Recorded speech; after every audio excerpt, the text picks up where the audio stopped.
dari kelompok 8 ya, untuk presentasi.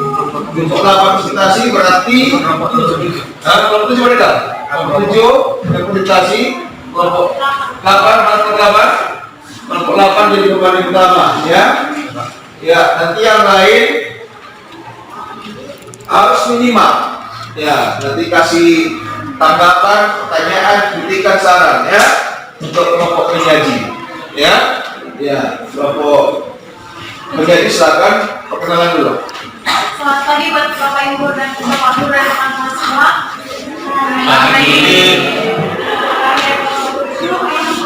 Mempresentasikan hasil dari diskusi kami. Sebelumnya kita akan memperkenalkan diri kami terlebih dahulu. Perkenalkan, nama saya Sintia Bina Tambunan. Kami akan menjelaskan hasil kelompok kami. Pertama, ditujukan kalian bahwa moderasi beragama dapat menangkal intoleransi beragama. Berikan alasannya. Jawaban kami, toleransi adalah sikap atau perilaku yang menghormati perbedaan, baik itu perbedaan agama, budaya, suku, gender atau pandangan politik, tanpa menilai atau merendahkan pihak lain. Sedangkan intoleransi adalah sikap atau perilaku yang tidak menghormati atau tidak menerima perbedaan dan cenderung menilai, merendahkan atau bahkan menolak orang atau kelompok yang berbeda, baik dari segi agama, budaya, suku, gender dan pandangan politik. Intoleransi seringkali menyebabkan konflik ketegangan dan ketidakadilan dalam masyarakat. Moderasi beragama adalah pendekatan dalam menjalankan keyakinan agama yang menekankan pemahaman yang seimbang, toleransi, dan keseimbangan dalam praktik yang benar. Ini melibatkan penolakan terhadap ekstremisme, yaitu sikap yang mendukung tindakan radikal seperti kekerasan untuk mencapai sesuatu, atau radikalisme, yaitu sikap atau perilaku yang mengejar perubahan drastis atau fundamental dalam politik, sosial, dan agama. Dalam nama agama yang berupaya untuk menjaga hubungan yang harmonis antara individu dan kelompok yang berbeda dalam masyarakat yang beragam, moderasi beragama bertujuan untuk mempromosikan perdamaian, toleransi, dan penghargaan terhadap keragaman agama. Dengan demikian, moderasi agama dapat berperan penting dalam menyangkal intoleransi beragama karena menciptakan pendekatan yang lebih inklusif dan seimbang terhadap keyakinan agama yang dapat membantu membedakan keragaman antar agama dan mencegah intoleransi. Dari ini, beberapa cara di mana moderasi agama dapat berperan. Yang pertama adalah promosi toleransi, yaitu mengajarkan penghargaan terhadap keragaman kepercayaan agama.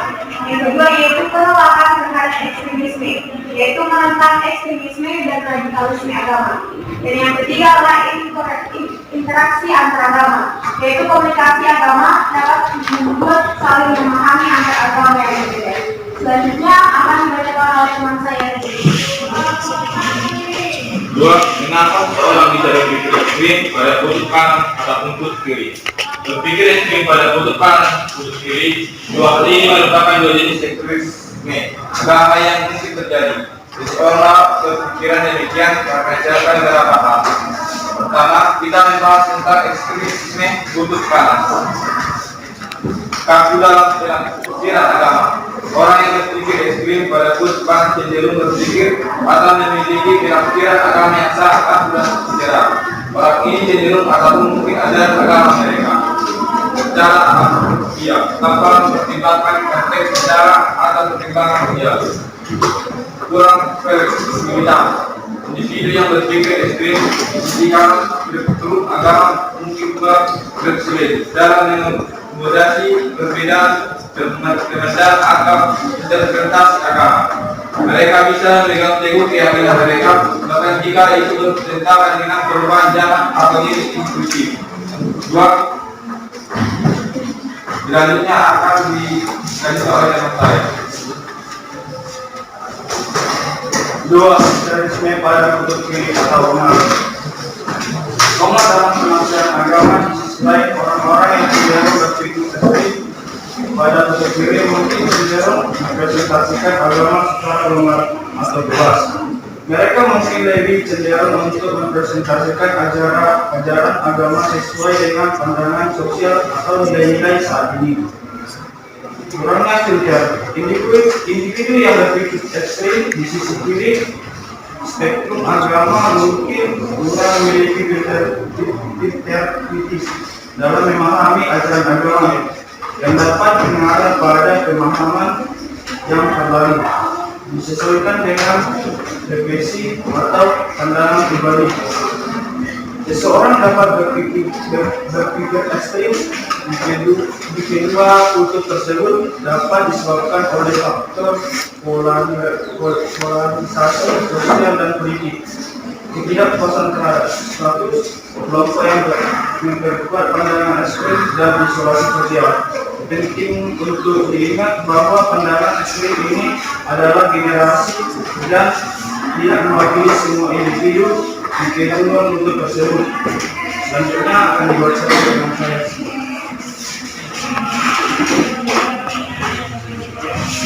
Juga mereka bersikap yang dapat menumbuhkan moderasi beragama.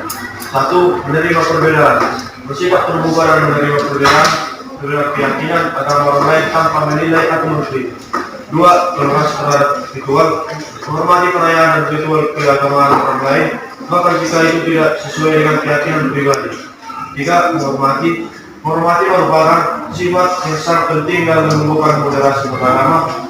Menghormati berarti selain menghargai antar beragama, memandang sama semua agama yang ada. Sekian dan hasil kelompok kami. Apabila ada teman yang ingin bertanya, kami persilakan. Oke, jadi ketiga pertanyaan sudah mereka jawab dengan paparan mereka yang kurang lebih ada juga kesamaan dengan apa yang disampaikan oleh kelompok lain ya. Tapi tetap juga mereka punya beberapa pandangan lain. Silakan kepada kelompok 8 untuk mengajukan pertanyaan atau tanggapan. Baiklah, saya Idris Lanjutan dari kelompok 8 ingin bertanya kepada kelompok 7. Bagaimana pendapat kelompok 7 tentang konflik Israel Palestina? Apakah moderasi beragama mempengaruhinya? Dan bagaimana harusnya penanggulangan konflik tersebut? Ya, konflik mana kan? Ya, konflik Israel Palestina. Nah, ada moderasi beragama. Ya, bisa dijawab secara logika ya, dengan diskusi. Ya, silakan. Siapa mau jawab? Ya. Ya, sekali lagi tolong diperjelas pertanyaannya. Saya akan mengulangi soalnya. Bagaimana pendapat kelompok 7 tentang konflik Israel Palestina? Apakah moderasi beragama mempengaruhi? Dan bagaimana harusnya penanggulangan konflik tersebut? Ya. Tentang konflik Israel Palestina, apakah moderasi beragama mempengaruhi? Dan bagaimana sebaiknya penanggulangan konflik antara keduanya? Dan oke, bisa dipahami pertanyaannya? Silakan dijawab. Ya, boleh gantian atau gimana? Diskusikan dulu sebentar. Yang lain enggak sambil pikirkan ya tentang pertanyaan dari kelompok 8 tadi yang disampaikan oleh Sinatan tadi ya. Ya, silakan ya. Nanti bantu temannya yang seperti saya baca. Ya, rezeki silakan. Ayo, ini lebih satu orang belum jawab. Nanti dibantu ya. Ya, silakan. Saya akan menjawab dari teman saya. Indonesia merupakan negara toleransi, namun ada di beberapa wilayah itu terlalu menerapkan apa yang namanya toleransi. Yang lain, yang maksudnya ada daerah yang mungkin tidak terlalu toleransi. Ini kesadaran diri. Oke, ada tambahan? Gimana? Lain gimana? Setuju dengan jawaban mereka? Bahwa Indonesia itu katanya sudah toleran, tapi ada beberapa daerah yang kurang menerapkan prinsip toleransi. Ada memang daerah Indonesia, menurut kalian yang kurang toleran? Ada? Daerah mana coba? Contohnya apa? Saya pernah juga ya, bahwa dari itu walaupun seorang belajar itu Kristen tapi ke sekolah sama jilbab Pak. Padahal kan dalam agama Kristen tidak ada aturan tersebut. Tapi karena mayoritas agama Islam yang ada di sana, maka mereka mungkin berusaha untuk menguasai agama yang minoritas. Oke, bagus. Ini menarik nih kan? Ada katanya pelajar di Aceh, seperti dia nggak Muslim, Kristen, pakai jilbab. Kalau menurut kelompok lain, itu gimana itu prinsipnya seperti itu? Diwajibkan harus pakai jilbab padahal dia Kristen. Apakah itu merupakan prinsip toleransi apa enggak? Siapa yang mau jawab dulu? Kelompok mana? Hah? Silakan. Kasih pendapat dulu tentang itu. Seandainya kalian, bukan agama Kristen kan?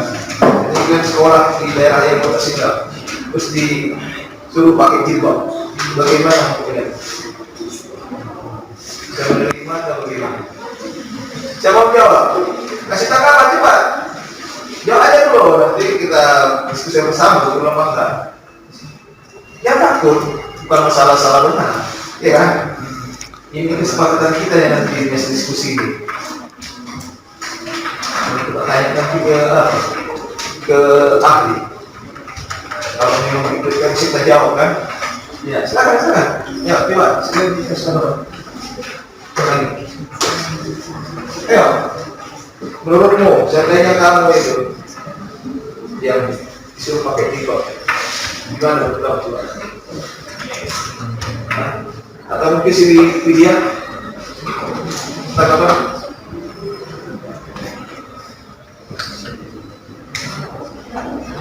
Atau kalau mau yang bertanya, kalau seperti itu jawabannya gimana kira-kira? Ada daerah di Indonesia yang kurang toleran itu? Menurut kalian gimana? Ya menurut kami tempat, tapi memang toleransi itu tidak kuat di sebuah wilayah. Masih kuat semua wilayah. Kalau menurut jawaban mereka gitu. Ya tapi betul kan seperti itu? Kenapa semua? Atau mungkin ya kan orang yang merasa seperti itu, tapi kalau normanya menganjurkan supaya berprinsip toleransi, atau mungkin seperti itu enggak? Normanya kan harus toleran, tapi mungkin ada kelompok tertentu harus seperti ini, ya kan? Berarti bukan normanya yang salah gitu, tapi apa ya? Orangnya, ya kan? Gitu ya? Iya, gitu mungkin ya. Tapi pelan-pelan mungkin nanti harus disosialisasikan ya, supaya semua saling memahami pendapat apa sebenarnya toleransi itu, gitu ya. Oke, demikian ya, sudah jelas ya. Ya, silakan tanya berikut dari kelompok 8. Selanjutnya saya Nathan dari Kutu ingin bertanya dari kelompok 8. Seperti yang kita ketahui bahwa pemimpin dan pemerintah di Indonesia memiliki mayoritas agama Islam. Bahkan surat 7 presiden dan agamanya adalah Islam. Apakah mungkin seorang non-Islam bisa menjadi seorang presiden? Tolong berikan pendapat kalian. Seorang non-Islam apakah nanti jadi presiden? Kalian gimana? Siapa menjawab? Kasih temannya dulu. Saya pikir ini pembahasan yang menarik ya. Apakah mungkin yang non-Islam bisa jadi presiden di Indonesia? Bisakah yang non-Islam jadi presiden di Indonesia? Nah, coba pikirkan dulu itu. Ya, karena sebenarnya tiap warga negara kan berhak kan jadi presiden ya, tiap warga negara. Dan kita ketahui di Indonesia itu mayoritas Muslim. Tapi apakah nanti bisa suatu saat mungkin ada yang non Muslim jadi presiden? Siapa menjawab? Ya, ini bisa dibantu menjelaskan. Silakan dijelaskan karena Saya menjawab hanya dari kelompok 8. Seorang Muslim dapat menjadi presiden, namun mungkin akan kecil kemungkinan. alasannya Kami dapat menjelaskan bahwa seorang muslim dapat menjadi presiden Republik Indonesia karena memang ada undang-undang yang mengatur bahwa setiap warga negara berhak mencalonkan dirinya sebagai presiden.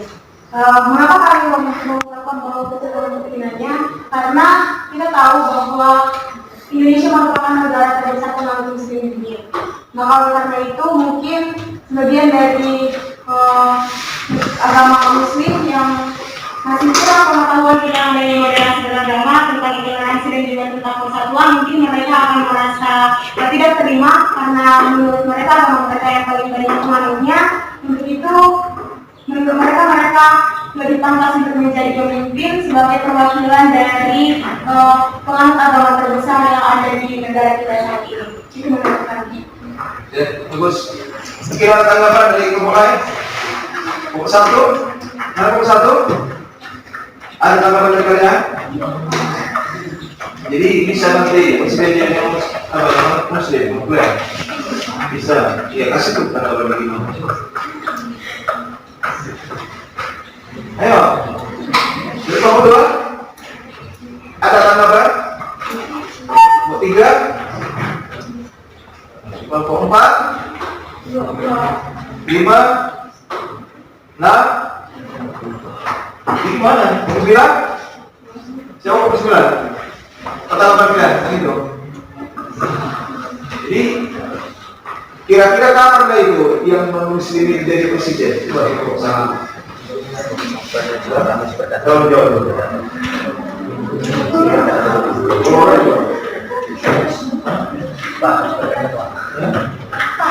Tanya apakah mungkin presiden yang non-muslim presiden? Ya, sekarang jawab.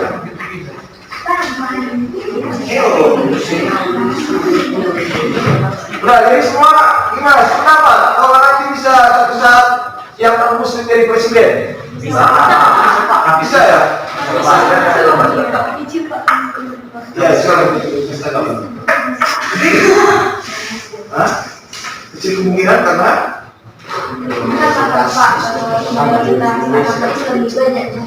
kita Pak, mungkin Bapak nantinya yang mengenal masih Bapak merasa bahwa pemimpin yang berbeda dari agama mereka kan Pak berhak karena mereka masih milik akan mengetahui apa yang katakan oleh Bapak.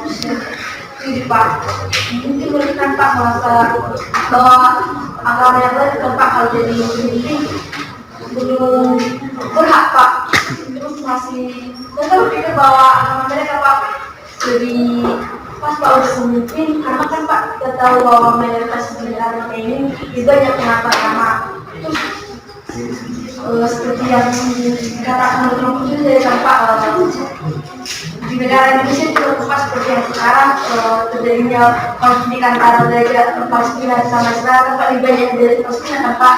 Jadi kalau ada artis nanti ataupun seseorang yang membela Israel kan Pak karir mereka akan hancur Pak. Jadi mungkin kecil kemungkinan Pak nanti pemimpin kita beragama Muslim Pak.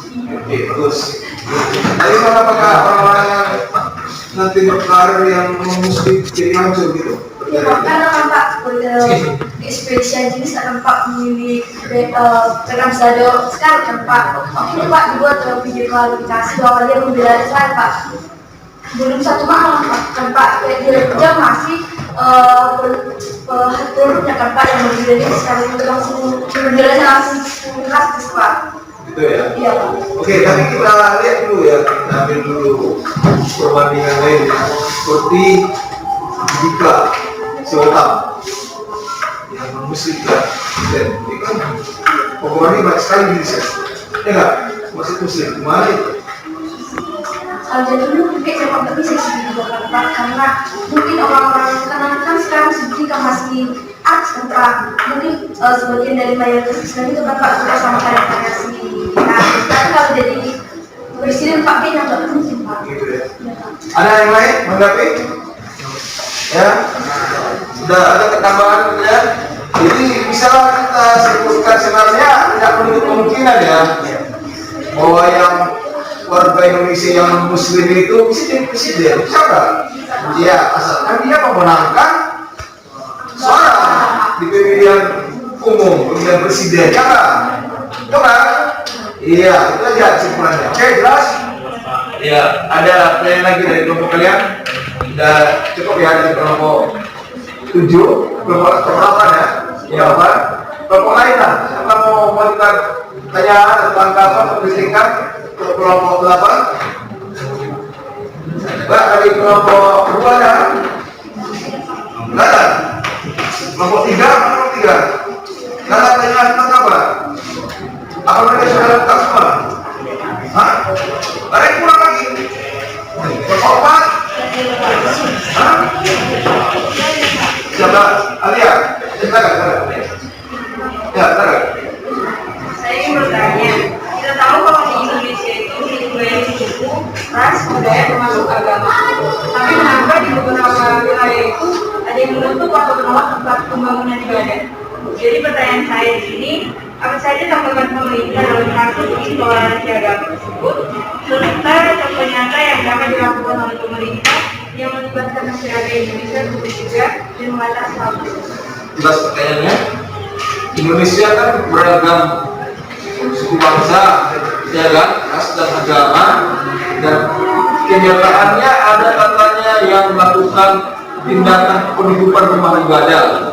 Nah, bagaimana tindakan pemerintah menghadapi tindakan yang intoleran seperti itu? Ya, silakan jawab. Kenapa perlu berbicara ini? Belum bicara semua? Atau langsung begini aja?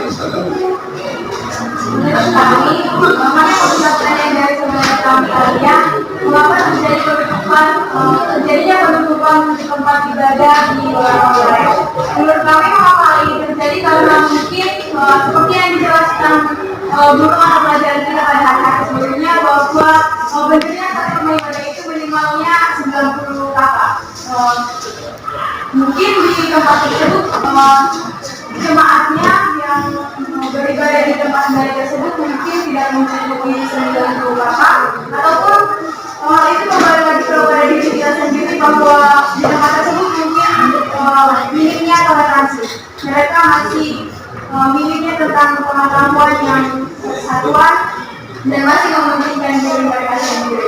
Jadi para pemerintah dalam hal ini sangat penting, mungkin akan memberikan sosialisasi terhadap pentingnya toleransi dan juga mengadakan event-event yang melibatkan semua agama yang ada di Indonesia untuk menciptakan dialog ataupun komunikasi yang baik antar agama.